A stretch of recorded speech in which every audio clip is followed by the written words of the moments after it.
Good morning 8th standard students. Today in your English class we are going to see vocabulary exercises of lesson being safe. This vocabulary is given after the lesson being safe. So let's get into the lesson. Now in this vocabulary we are going to see homonyms. We would have already studied homophones. Now we are going to study homonyms. Homonyms அப்படினா என்னன்னு பாத்தீங்கன்னா two or more words having the same spelling and pronunciation but different meanings and origins. அதாவது ரெண்டு word or ரெண்டுக்கும் மேற்பட்ட words spelling pronunciation ஒரே மாதிரி இருக்கும் ஆனால் மீனிங் அண்ட் ஆரிஜின் மட்டும் டிஃப்ரெண்ட்டாக இருக்கும். அதுதான் வந்து ஹோமோனிம்ஸ். எக்ஸாம்பிள் பார்த்தீங்கன்னா அட்ரஸ். இப்போ அட்ரஸ் அப்படின்றதுக்கே வந்து ரெண்டு மீனிங் இருக்கு. ஒரு அட்ரஸ் வந்து லொக்கேஷன், நம்ம ஹவுஸ் அட்ரஸ், ஆஃபீஸ் அட்ரஸ் அப்படின்னு சொல்றோம் இல்லையா, அது. இன்னொரு அட்ரஸ் வந்து to speak to, you address the gathering. அதாவது ஒரு பெரிய குரூப் ஆஃப் ஆடியன்ஸ் இருக்காங்கன்னா அந்த ஆடியன்ஸ்க்கு முன்னாடி போய் பேசுறது தான் யூ அட்ரஸ் த கேதரிங் அப்படின்னு சொல்லி சொல்றோம். ஸோ இதே மாதிரி two or more words having common spelling and pronunciation same தான், ஆனால் மீனிங் மட்டும்தான் வேற. இப்படி இருக்கிற வேர்ட்ஸ் தான் வந்து நம்ம ஹோமோனிம்ஸ் அப்படின்னு சொல்லி சொல்றோம். ஹோமோ மீன்ஸ் சிமிலர், நிம் மீன்ஸ் அந்த you are pronouncing the words, no, that is also similar. So அதுதான் வந்து நம்ம homonyms சொல்றோம். ஸோ ரெண்டுக்கும் மேற்பட்ட வேர்ட்ஸ் ஒரே ஸ்பெல்லிங் ஒரே ப்ரொனவுன்சியேஷன் பட் மீனிங் மட்டும் டிஃப்ரெண்ட்டாக இருந்தால் அந்த வேர்ட்ஸை நம்ம ஹோமோனிம்ஸ் அப்படின்னு சொல்லி சொல்கிறோம். ஸோ ஃபர்ஸ்ட் எக்ஸாம்பிள் நம்ம அட்ரஸ் பார்த்தோம். நெக்ஸ்ட் எக்ஸாம்பிள் வந்து பேண்ட்னா வந்து நம்மளுக்கு தெரியும் மியூசிக்கல் பேண்ட் அப்படின்னு சொல்லி சொல்கிறோம் இல்லையா. ஒரு மியூசிக்கல் குரூப் இருந்துச்சுன்னா அவங்கள பேண்டுன்னு சொல்கிறோம். இன்னொரு பேண்ட் வந்து ரிங், அதாவது நம்ம ஹேர்ல டைப் பண்ற பேண்ட், ஹேர் பேண்ட், அதுவும் பேண்ட் தான். ஸோ இது எப்படி சென்டென்ஸ்ல யூஸ் பண்ணியிருக்காங்கன்னு பாருங்க. அட்ரஸ்ல வந்து this is her address, this is my address. So அது வந்து லொக்கேஷனை இண்டிகேட் பண்ற அட்ரஸ். இன்னொன்று வந்து டு ஸ்பீக் டு, அதாவது ஒரு கேதரிங்கை அட்ரஸ் பண்ணுறது. So she address the open air meeting. So ஒரு ஓப்பன் ஏர் மீட்டிங்கை அவங்க வந்து அட்ரஸ் பண்ணாங்க, ஓப்பன் ஏர் மீட்டிங்கில் அவங்க பேசினாங்க அப்படின்றது தான் அதோட அர்த்தம். நெக்ஸ்ட் பேண்ட்ல வந்து மியூசிக்கல் குரூப், அதை வந்து சென்டென்ஸ்ல எப்படி யூஸ் பண்ணியிருக்காங்கன்னு பார்க்கலாம். The band was playing old songs. So musical band என்ன ப்ளே பண்ணாங்க, பழைய பாடல்களை ப்ளே பண்ணாங்க. நெக்ஸ்ட் வந்து பேண்ட் வந்து டைப் பண்ற பேண்ட், அந்த band. So she always ties her hair back in a band. So அவளோட ஹேரை வந்து எப்பவுமே ஒரு பேண்ட் போட்டு கட்டியிருந்தா, அதான் வந்து இதனோட அர்த்தம். நெக்ஸ்ட் ஹோமோனிம் வேர்ட் பாருங்க, பேட். பேட்டுக்கு ரெண்டு மீனிங் இருக்கு. ஒரு பேட் வந்து மேமல், அதாவது வவ்வாலுக்கு இங்கிலீஷ்ல பேட்ன்னு சொல்றோம். So I am afraid of bats சென்டென்ஸ்ல அப்படி யூஸ் பண்ணியிருக்காங்க. நெக்ஸ்ட் பேட் வந்து உங்களுக்கு தெரியும், நீங்க கிரிக்கெட் பேட் யூஸ் பண்ணுவீங்க இல்லையா, யூஸ்வலி விளையாடுறதுக்கு யூஸ் பண்ற ஒரு ஆர்டிக்கிள் அந்த bat. So an implement use to hit a ball, அது சென்டென்ஸ்ல யூஸ் பண்றது I love my cricket bat. So பேட்க்கு ரெண்டு மீனிங், ஒன்று வவ்வால், இன்னொன்று நம்ம விளையாடுறதுக்கு யூஸ் பண்ற பேட். நெக்ஸ்ட் ரைட்டுக்கும் அதே மாதிரி ரெண்டு மீனிங் இருக்கு. ஒரு ரைட் வந்து கரெக்டான விஷயத்துக்கு நம்ம ரைட் யூஸ் பண்றோம். இன்னொன்று வந்து டைரெக்ஷனை சொல்றதுக்கு, ரைட் ஆர் லெஃப்ட், அந்த டைரெக்ஷனை சொல்றதுக்கும் நம்ம ரைட் யூஸ் பண்றோம்.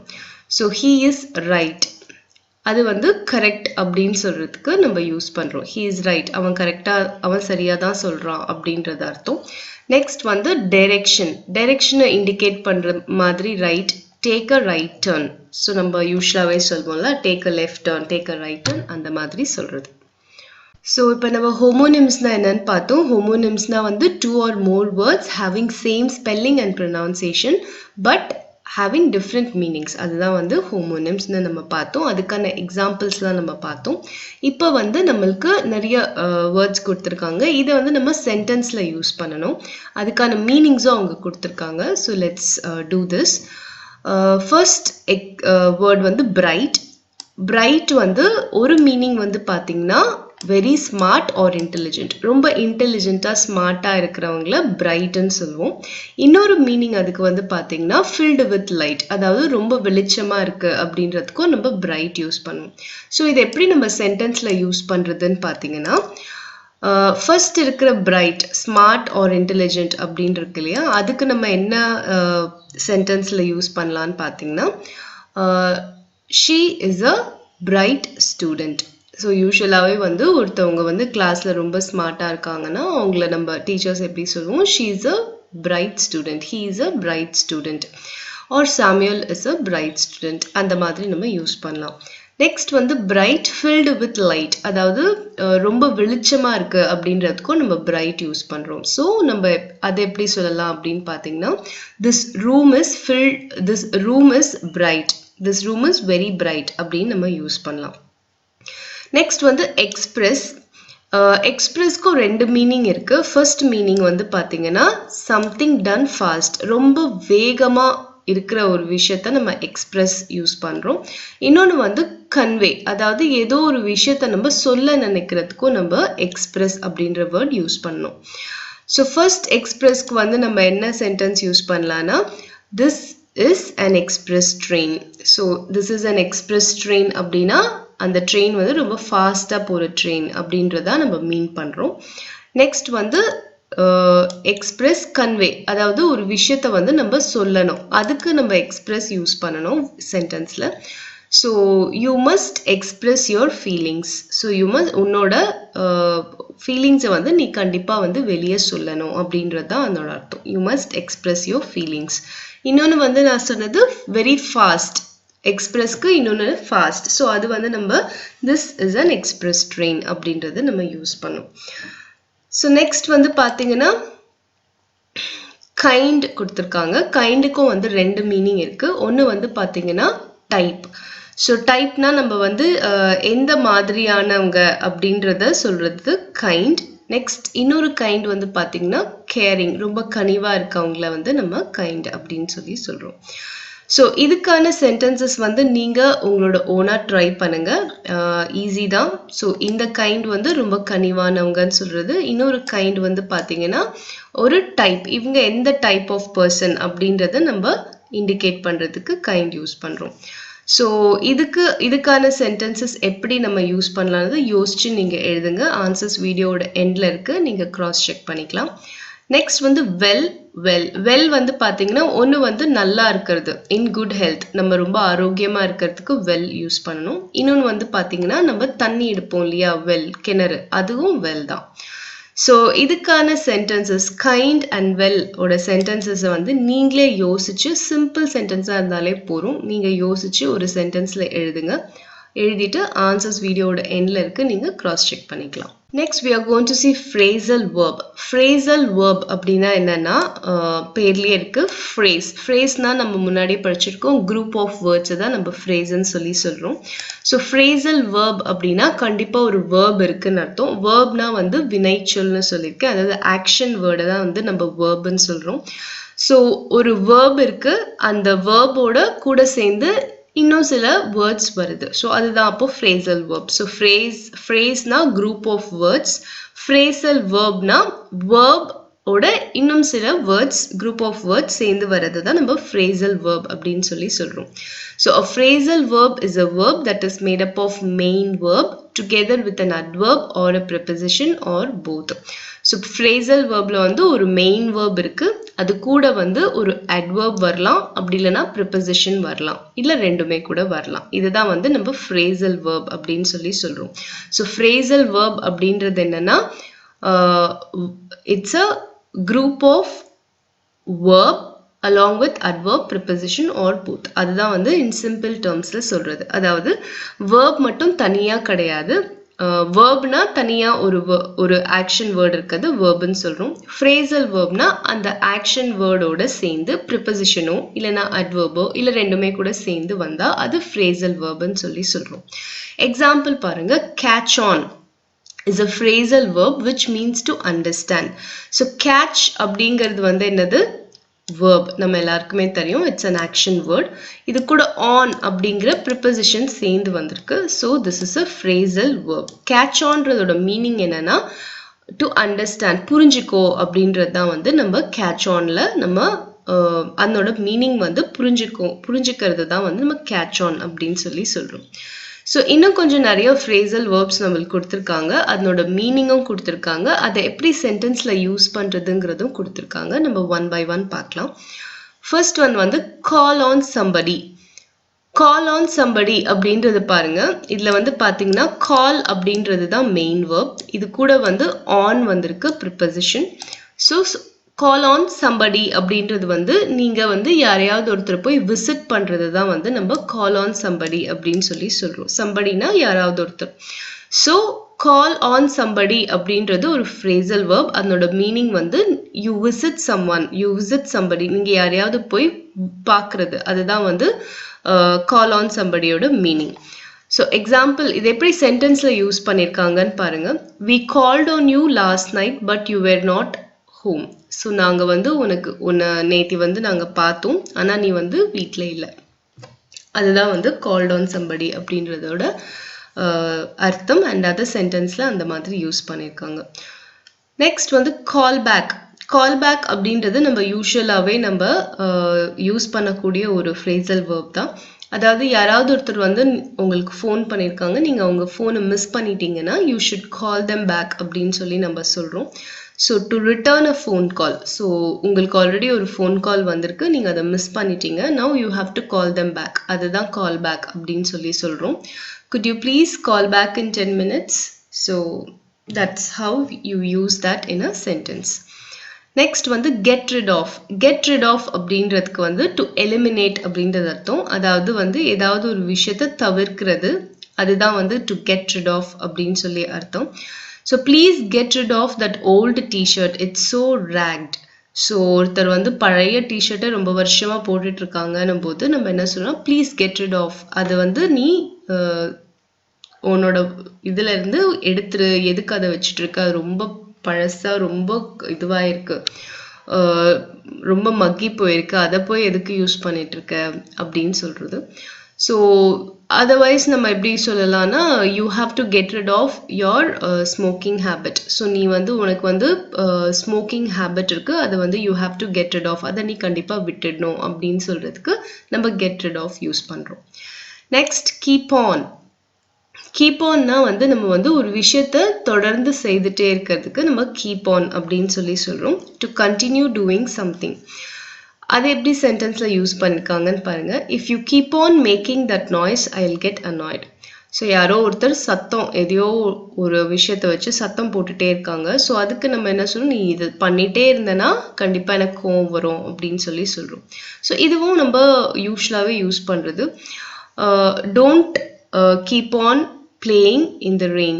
ஸோ மழையில் வந்து நீ விளையாடிட்டே இருக்காத அப்படின்றதுக்கும் நம்ம கீப் ஆன் யூஸ் பண்ணுவோம். ஸோ ஒரு விஷயத்தை நம்ம தொடர்ந்து செய்துட்டே இருக்கும்போது அதுக்கு வந்து நம்ம கீப் ஆன் அப்படின்னு சொல்லி யூஸ் பண்ணுறோம். நெக்ஸ்ட் வந்து கிக் ஆஃப். கிக் ஆஃப் அப்படின்னா வந்து லிட்டரல் மீனிங் எடுக்கக்கூடாது. கிக் ஆஃப்னா ஸ்டார்ட் பண்ணுறது, அதுதான் வந்து நம்ம கிக் ஆஃப் அப்படின்னு சொல்கிறோம். So the rugby match kicked off at 3 o'clock. So kick off அப்படின்றது வந்து நார்மலி நம்ம பைக் ஸ்டார்ட் பண்ணும்போதெல்லாம் கூட நம்ம சொல்லுவோம் இல்லையா, I have kicked off my bike. So start பண்ணுறது தான் கிக் ஆஃப் அப்படின்னு சொல்கிறோம். Next look after.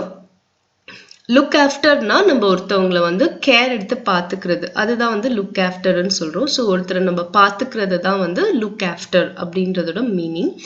So I have to look after my sick grandmother. என்னோட வயசான பாட்டியை வந்து வயசானல கொஞ்சம் நோய் படுக்கையில் இருக்கிற பாட்டியை வந்து நான் பார்த்துக்கணும்.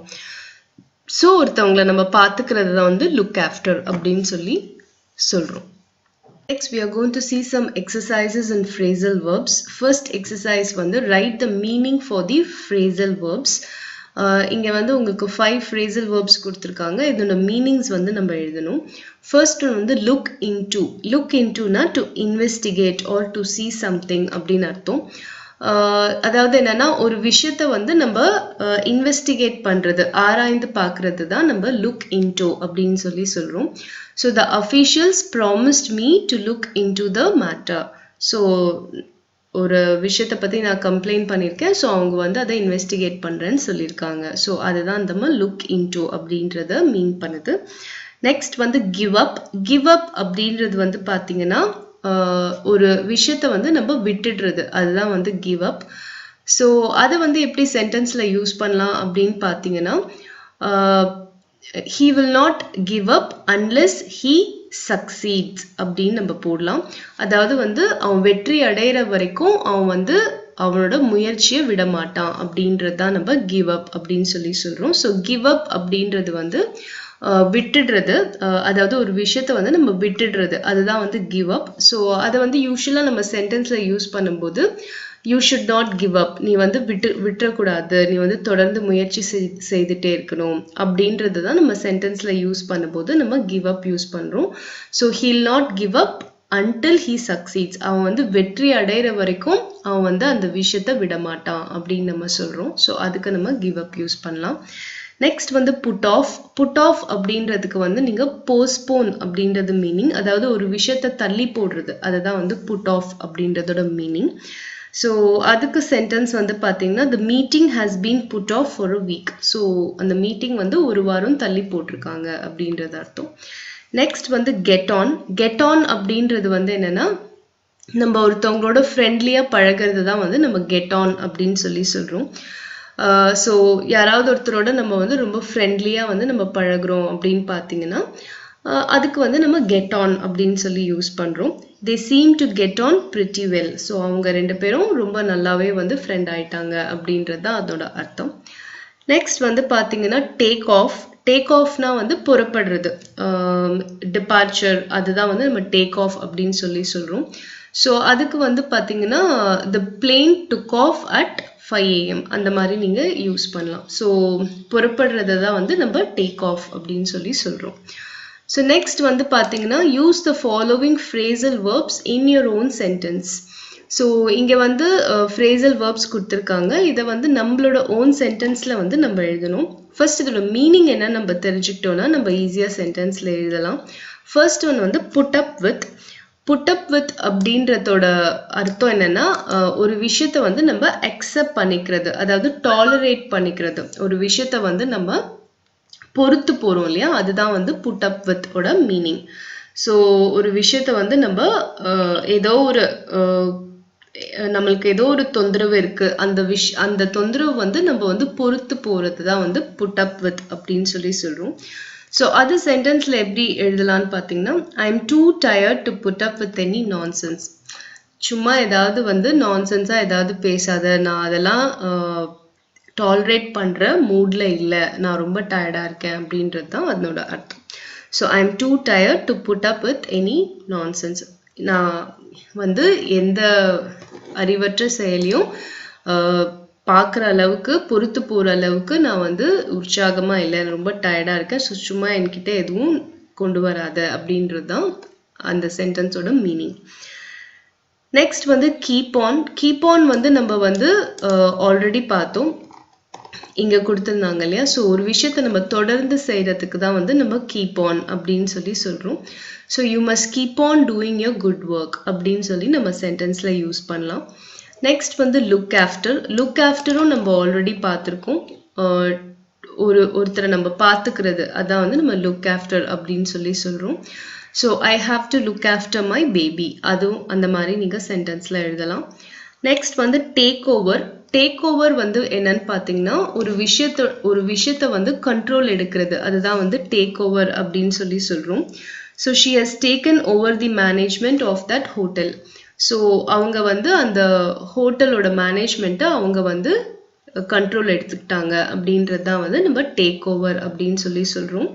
ஸோ டேக் ஓவரோட மீனிங் வந்து டேக் கண்ட்ரோல் ஆஃப், ஒரு விஷயத்தை நம்ம கண்ட்ரோல் பண்ணி எடுக்கிறது, ஒரு விஷயத்துக்கு நம்ம சார்ஜ் எடுத்து பண்ணுறது தான் டேக் ஓவர் அப்படின்னு சொல்லி சொல்கிறோம். ஸோ அதுக்கான சென்டென்ஸ் வந்து she has taken over the management of that hotel. Next வந்து கோ த்ரூனா டு அண்டர்கோ, அதாவது ஒரு விஷயத்த வந்து நம்ம கடந்து போறது தான் வந்து கோ த்ரூ அப்படின்னு சொல்றோம். இதுக்கு இன்னொரு மீனிங்கும் இருக்கு. இன்னொரு மீனிங் வந்து என்னன்னு பார்த்தீங்கன்னா லுக் த்ரூ, அதாவது ஒரு விஷயத்த வந்து நம்ம பார்க்கறது, எக்ஸாமின் பண்றது, அதுதான் வந்து இன்னொரு மீனிங்.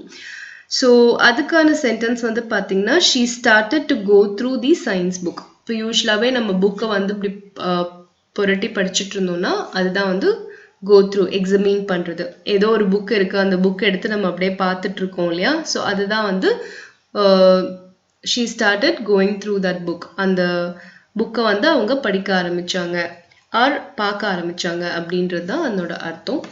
ஸோ நம்ம இது வரைக்கும் வந்து phrasal verbs வந்து நம்ம பார்த்தோம். phrasal verbs are group of words with main verb along with preposition and adverb or both. So இதுதான் நம்ம பார்த்தோம். அதில் few examples பார்த்தோம்.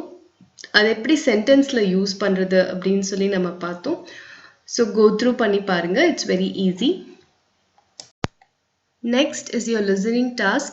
I'm going to read a passage to you and you're going to listen to this passage and you have to attend to the questions that have been asked from this passage. So எல்லாமே வந்து multiple choice questions தான்.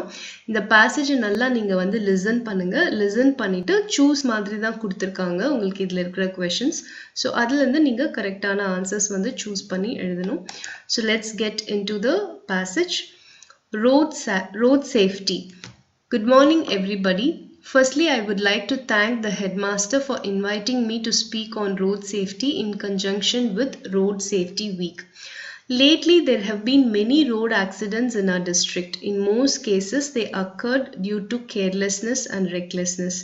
Speeding, floating traffic rules, driving vehicles which were not roadworthy, and driving under the influence of drugs or alcohol. Last week alone, we received about 4 accident reports per day, with most of the accidents occurring during dusk and peak hours. Out of these, more than half were serious, in which victims had to be hospitalized. Many of you present here already have driving licenses and the rest will get yours soon. What I want to impress upon you today is that you must make road safety your top priority. Do not take your driving license as a license to kill or to use roads as you like. Drive or ride carefully and be considerate to other road users. When you are on the road, observe traffic rules and road ethics. Above all, be alert and keep calm. There may be times when you have to give way to other vehicles or let cars overtake you. Do not take this as an insult or a challenge to your pride. It could lead to violence on the road. I know some youngsters enjoy the thrill of speeding and testing the capability of their machines. They enjoy listening to the revving of their bikes, riding at breakneck speed, and overtaking vehicles dangerously. Tell me, what do you get by speeding? Well, you may reach your destination faster, but how much faster? 1 minute? 2? Is it worth the risk of being involved in accidents, or worse still, being maimed or killed? It's not worth it, not worth your money, not worth your life. However, if you still feel generous and would like to donate your money to us, then speed by all means. I assure you we'll give you a ticket. Common sense should prevail at all times. There are some practical rules on road safety you should always bear in mind. So this is your listening passage. இது இப்போ நீங்க கேட்டீங்க. இதிலிருந்து உங்களுக்கு கேட்டிருக்கிற இந்த questions, multiple choice questions you have to answer. We are going to see speaking exercises. ஸ்பீக்கிங்கில் வந்து இன்னைக்கு நம்ம லைக்ஸ் அண்ட் டிஸ்லைக்கை எப்படி எக்ஸ்பிரஸ் பண்ணுறது அப்படின்றத பார்க்க போகிறோம். அதாவது எனக்கு பிடித்த விஷயம், பிடிக்காத விஷயம். ஸோ பிடித்த விஷயத்தெல்லாம் நான் சொல்லும்போது என்னென்ன வேர்ட்ஸ் யூஸ் பண்ணோம், எனக்கு பிடிக்காத விஷயத்த நான் சொல்லும்போது நான் என்னென்ன வேர்ட்ஸ் யூஸ் பண்ணோம் அப்படின்றது தான். ஸோ இதில் வந்து பார்த்தீங்கன்னா உங்களுக்கு ஒரு சின்ன டாஸ்க் கொடுத்துருக்காங்க. அதாவது ஐ லைக், உங்களுக்கு இங்கே கொடுத்துருக்கிற ஆக்டிவிட்டீஸில் எது உங்களுக்கு பிடிக்குமோ அதை வந்து ஐ லைக் யூஸ் பண்ணி நீங்கள் போடுங்க.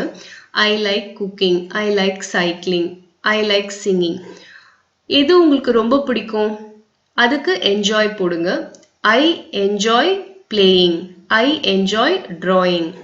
எது உங்களுக்கு ரொம்ப ரொம்ப அதிகமாக பிடிக்குமோ அதுக்கு லவ் யூஸ் பண்ணணும். So I love eating, I love singing. I love skating. So இதுதான் வந்து 3 different kinds of expressing your likes. Likesனா உங்களுக்கு பிடித்த விஷயங்களை தான் likes அப்படின்னு சொல்றோம். எனக்கு பிடிச்ச விஷயத்துக்கு நான் I like அப்படின்னு யூஸ் பண்ணுவேன். எனக்கு ஒரு விஷயம் ரொம்ப பிடிக்கும், நான் ரொம்ப அதை என்ஜாய் பண்ணி பண்ணுவேன் அப்படின்னா அதுக்கு நான் I enjoy யூஸ் பண்ணுவேன். ஒரு விஷயம் எனக்கு ரொம்ப அதிகமாக பிடிக்கும், ரொம்ப ரொம்ப ஃபேவரட் அப்படின்னா நான் வந்து I love யூஸ் பண்ணுவேன். ஸோ அதே மாதிரி டிஸ்லைக் வந்து பார்த்தீங்கன்னா எனக்கு பிடிக்காத விஷயம். ஸோ எனக்கு பிடிக்காத விஷயத்த வந்து நான் என்ன பண்ணுவேன்னா ஐ டோன்ட் லைக் அப்படின்னு சொல்லி நான் சொல்வேன். ஸோ நான் எப்படி யூஸ் பண்ணுவேன்னா ஐ டோன்ட் லைக் குக்கிங். எனக்கு வந்து குக்கிங் சுத்தமாக பிடிக்காது. ஐ டோன்ட் லைக் குக்கிங். நெக்ஸ்ட் வந்து பார்த்தீங்கன்னா ஐ டிஸ்லைக். ஒரு விஷயம் எனக்கு இல்லை வேணாம் அப்படின்னு நினைப்பேன் இல்லையா, அதுதான் வந்து டிஸ்லைக். அதாவது எனக்கு ரொம்பவே பிடிக்காதுப்பா அப்படின்றது. So I dislike studying. So எனக்கு படிக்க சுத்தமாக பிடிக்காது. ஐ டிஸ்லைக் ஸ்டடிங். ஒரு விஷயத்த நான் ரொம்ப வெறுப்பேன் இல்லையா, எனக்கு சுத்தமாக வெறுப்பாக இருக்குது அதை நினச்சாலே அப்படின்றதுக்கு நான் ஐ ஹேட் யூஸ் பண்ணுவேன். So I hate drawing or I hate playing. ஸோ எது வேணால் நீங்கள் போட்டுக்கலாம். ஸோ இதை யூஸ் பண்ணி நீங்கள் வந்து எழுதுங்க. உங்களோட ஒரு நோட் புக் எடுத்துட்டு உங்களுக்கு எது பிடிக்கும், எது ரொம்ப பிடிக்கும், எது நீங்கள் ரொம்ப லவ் பண்ணி பண்ணுவீங்க. ஸோ இந்த ஆக்டிவிட்டீஸில் எது நீங்கள் பண்ணுவீங்களோ அது ஐ like, I enjoy, I love use பண்ணி பண்ணணும். அதே மாதிரி பிடிக்காது, ஐ டோன்ட் லைக், எனக்கு இது பிடிக்காது அப்படின்றதுக்கு ஐ டோன்ட் லைக். எனக்கு ரொம்ப பிடிக்காது, எனக்கு சுத்தமாக பிடிக்காது அப்படின்றதுக்கு ஐ டிஸ்லைக். ரொம்ப வெறுக்கிறேனா அப்படின்றதுக்கு ஐ ஹேட். ஸோ இதை யூஸ் பண்ணி நீங்கள் இங்கே இருக்க ஆக்டிவிட்டீஸ் வச்சு நீங்கள் ஃபில்அப் பண்ணணும். ஸோ நான் முன்னாடியே சொன்ன மாதிரி லைக்ஸ், அதாவது பிடித்த விஷயங்களை பற்றி பேசும்போது நம்ம என்னென்ன யூஸ் பண்ணுறோன்னா I like, I love, I enjoy, I'm keen on learning music, I live for eating. நிறைய பேர் சாப்பிட்றதா எனக்கு ரொம்ப பிடிக்கும். So I live for eating. I'm fond of, எனக்கு எது ரொம்ப பிடிக்கும், I'm fond of reading books or I'm fond of eating ice creams. Anything you can write. உங்களுக்கு எது ரொம்ப பிடிக்குமோ அதை நீங்கள் போடலாம். ஐம் கிரேசி அபவுட் வாட்சிங் மூவிஸ். ஸோ எனக்கு மூவிஸ் பார்க்கறது ரொம்ப பைத்தியம். ஸோ ஐம் கிரேசினா ரொம்ப பைத்தியம். எனக்கு வந்து ஒரு விஷயம் பார்க்கணுன்னா ரொம்ப பைத்தியமாக இருக்கேன் நான். So I'm crazy about playing cricket. So அந்த மாதிரி கூட நம்ம எழுதலாம். ஸோ ஒரு பிடித்தமான விஷயங்களை பற்றி நம்ம சொல்லும் போது இந்த வேர்ட்ஸ் எல்லாமே நம்ம யூஸ் பண்ணலாம். I like, I love, I enjoy, I'm keen on, I live for, I'm fond of, I'm crazy about. So இது எல்லாமே வந்து உங்களுக்கு பிடித்த விஷயங்களை நீங்கள் சொல்லும்போது நீங்கள் யூஸ் பண்ணலாம். நெக்ஸ்ட், பிடிக்காத விஷயங்களை பற்றி பேசும்போது I don't like, I dislike, I hate, I loathe, I don't really care for, I don't really care for studying for my examinations. So எனக்கு எக்ஸாம்க்கு படிக்க சுத்தமாக பிடிக்கலை அப்படின்றது. I am not a huge fan of cricket. எனக்கு கிரிக்கெட்லாம் அந்த அளவுக்கு பிடிக்காது. I can't bear his singing. அவன் பாடுறது என்னால் பொறுக்கவே முடியல. சிலர் பாடுறது நம்மளுக்கு பிடிக்காது இல்லையா. So I can't bear his singing. So அந்த மாதிரி நம்ம பிடிக்காத விஷயத்துக்கு நம்ம யூஸ் பண்ணக்கூடிய வேர்ட்ஸ் வந்து பார்த்தீங்கன்னா I don't like, I dislike, I hate, I loathe, I don't really care for, I am not a huge fan of, I can't bear. So இதெல்லாமே நம்ம யூஸ் பண்ணலாம். ஸோ இன்னைக்கு நம்ம ஸ்பீக்கிங்கில் நம்ம என்ன தெரிஞ்சுக்கிட்டோன்னா பிடித்த விஷயங்களை பற்றி பேசும்போது என்னென்ன டிஃப்ரெண்ட்டான வேர்ட்ஸ் யூஸ் பண்ணலாம், பிடிக்காத விஷயங்களை பற்றி பேசும்போது வேறு என்னென்ன டிஃப்ரெண்ட்டான வேர்ட்ஸ் நம்ம யூஸ் பண்ணலாம் அப்படின்றத பார்த்தோம். இதை நீங்கள் ஒரு தடவை கோ த்ரூ பண்ணிவிட்டு உங்களோட ஸ்பீக்கிங்கில் வந்து நீங்கள் கொஞ்சம் கொஞ்சமாக இந்த வேர்ட்ஸ் எல்லாம் இன்க்ளூட் பண்ணி பாருங்கள். உங்கள் வீட்டில் இருக்கிற தம்பி, தங்கை, அக்கா, அண்ணா இவங்களோட கூட நீங்கள் பேசும்போது இந்த வேர்ட்ஸ் எல்லாம் வந்து நீங்கள் யூஸ் பண்ணலாம். Next we are going to see writing task. Writing taskல வந்து இன்னைக்கு நம்ம பிக்சரை பார்த்து எப்படி ஒரு ஸ்டோரி டெவலப் பண்ணுறது அப்படின்றத நம்ம எழுத போகிறோம். ஸோ இதில் வந்து பார்த்தீங்கன்னா உங்களுக்கு ஒரு ரொம்ப ஃபெமிலியரான ஒரு ஸ்டோரி இருக்குது. அதாவது வந்து The Thirsty Crow story. So இதில் வந்து எந்த பிக்சர் ஃபர்ஸ்ட், எந்த பிக்சர் செகண்ட், எந்த பிக்சர் தேர்ட், எந்த பிக்சர் ஃபோர்த் வரும்ன்றதை நீங்கள் அரேஞ்ச் பண்ணணும். ஸோ ஃபர்ஸ்ட் வந்து crow வந்து thirsty-ஆ இருக்கு. So this is number 1. Number 2 is this picture. It's going and seeing a picture. Picture-na ஒரு pot of water பாக்குது. அந்த potல வந்து தண்ணி ரொம்ப கீழ இருக்கிறது கவனிக்குது. Next third one வந்து it is bringing the stone one by one and putting inside the pot. So தண்ணி அப்புறம் மேல வருது. So அத அந்த crow வந்து குடிச்சிட்டு பறந்து போகுது இல்லையா? So this is 4. So 1 2 3 4 first order arrange பண்ணிக்கோங்க. arrange பண்ணிட்டு then இங்க இருக்கிற hint words கொடுத்திருக்காங்க. இந்த hint words யூஸ் பண்ணி நம்ம அந்த ஸ்டோரியை வந்து நம்ம ரைட் பண்ணணும். ஸோ பிக்சரை பார்த்து நீங்க வந்து எழுதுறதுக்கு நீங்க கத்துக்கணும். once there was a thirsty crow. இங்க வில்லேஜும் கொடுத்திருக்காங்க. ஸோ அப்போ நீங்க எப்படி யூஸ் பண்ணலாம் அப்படின்னு பார்த்தீங்கன்னா there lived a there was a thirsty crow in a small village. அந்த மாதிரி நீங்க எழுதலாம் for the first picture. செகண்டுக்கு வந்து பாத்தீங்கன்னா செகண்ட் பிக்சருக்கு வந்து நம்ம எப்படி சென்டென்ஸ் ஃபார்ம் பண்ணணும்னு பாத்தீங்கன்னா the crow found a pitcher but there was only a little water left inside the pot. Hence there was a disappointment for the crow. So இந்த ரெண்டு வேர்ட்ஸ் யூஸ் பண்ணி நம்ம வந்து செகண்ட் பிக்சருக்கான சென்டென்சஸ் நம்ம எழுதணும். Next வந்து தேர்ட் பிக்சர்ல வந்து பாத்தீங்கன்னா என்ன யூஸ் பண்ணோம்னா பெபிள்ஸ் யூஸ் பண்ணோம். அதாவது பெபிள்ஸ்னா கூழாங்கல். அது வந்து அந்த க்ரோ எடுத்துட்டு வந்து அந்த பிக்சர்ல வந்து போட்டது. அதை வந்து நம்ம தேர்ட் பிக்சருக்கான சென்டென்ஸா எழுதணும்.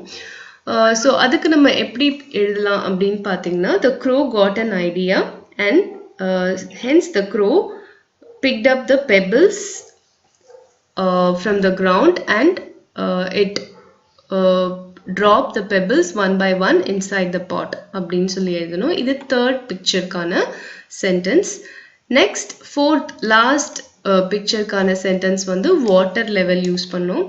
So once the crow dropped the pebbles one by one inside the pot, the water level in the pot raised and the crow drank the water and it flew away happily அப்படின்னு சொல்லி நம்ம complete பண்ணணும். இதுதான் வந்து உங்களுக்கு picture பார்த்துட்டு ஒரு story develop பண்ற டாஸ்க். ஸோ ஃபர்ஸ்ட் வந்து நீங்க வந்து எது பிக்சர் ஃபர்ஸ்ட் வரும், எது செகண்ட் வரும், எது தேர்ட் வரும், எது ஃபோர்த் வரும் அப்படின்றத நீங்க ஆர்டர் படி அரேஞ்ச் பண்ணிட்டு அண்ட் தென் அந்த பிக்சரை பார்த்து நீங்க ஸ்மால் சென்டென்சஸாக எழுதி நீங்கள் வந்து ஒரு ஸ்டோரி டெவலப் பண்ணும். ஸோ இதுதான் இன்னைக்கு உங்களுக்கு கொடுத்துருக்குற ரைட்டிங் டாஸ்க். ஸோ ட்ரை பண்ணுங்கள். உங்களோட ஓன் வேர்ட்ஸ் நீங்கள் யூஸ் பண்ணி கூட இந்த ஸ்டோரி நீங்கள் எழுதலாம். நான் உங்களுக்கு இந்த ஸ்டோரி டெவலப் பண்ணுறது வீடியோவோட எண்டில் கொடுத்துருக்கேன். அதையும் நீங்கள் யூஸ் பண்ணிக்கோங்க. யூஸ் பண்ணிவிட்டு உங்களோட ஓன் வேர்ட்ஸில் வந்து நீங்கள் ட்ரை பண்ணி எழுதுங்க. ஸோ இன்னைக்கு நம்ம இந்த vocabulary செஷனில் ஹோமோனிம்ஸ் phrasal verbs பார்த்தோம். And then we have seen speaking and writing tasks. So எல்லாமே easy தான் and very interesting also. So go through பண்ணி பாருங்க. ஏதாவது doubts இருந்ததுன்னா comment பண்ணுங்க. I'll clarify your doubts and thank you for watching this video.